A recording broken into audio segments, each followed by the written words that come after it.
ഹരേ കൃഷ്ണ.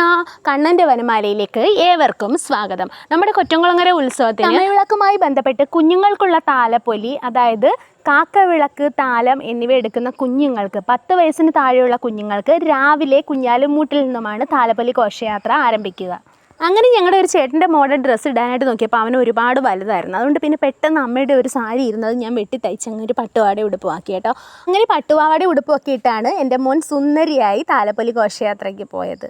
അത് കഴിഞ്ഞിട്ട് രാത്രിയിൽ ചേട്ടന് ചമയവിളക്ക് ഉണ്ടായിരുന്നു. 2 പേരെയും കൂടെ ഒരു ദിവസം തന്നെ എടുപ്പിക്കാൻ കുറച്ച് പാടായതുകൊണ്ട് മോളെ ഇടയ്ക്ക് ഒരു ദിവസം ഞാൻ അങ്ങ് എടുപ്പിച്ചിരുന്നു. മോൻ നല്ല ഉറക്കമായിരുന്നതുകൊണ്ട് ചേട്ടൻ ഒരുങ്ങി വന്നത് കണ്ടില്ല. പക്ഷേ നമ്മുടെ കമലുവിന് ഉറക്കമില്ലായിരുന്നതുകൊണ്ട് അവൾ ചേട്ടൻ ഒരുങ്ങി വന്നതും കണ്ടു. പക്ഷേ ആരാ ഇതെന്നുള്ളൊരു ഭാവത്തിൽ മോള് ചേട്ടൻ്റെ കയ്യിലോട്ട് പോകാൻ നല്ല മടി കാണിച്ചു. പിന്നെ ഒടുവിൽ ഒരു വിധമാണ് പിടിച്ചൊക്കെ എടുത്തത്. അങ്ങനെ ഈ വർഷത്തെ ചമയവിളക്ക് മഹോത്സവവും കഴിഞ്ഞു. കൂടുതൽ കഥകളും വിശേഷങ്ങളുമായി നാളെ കാണാം. രാധേശ്യാം.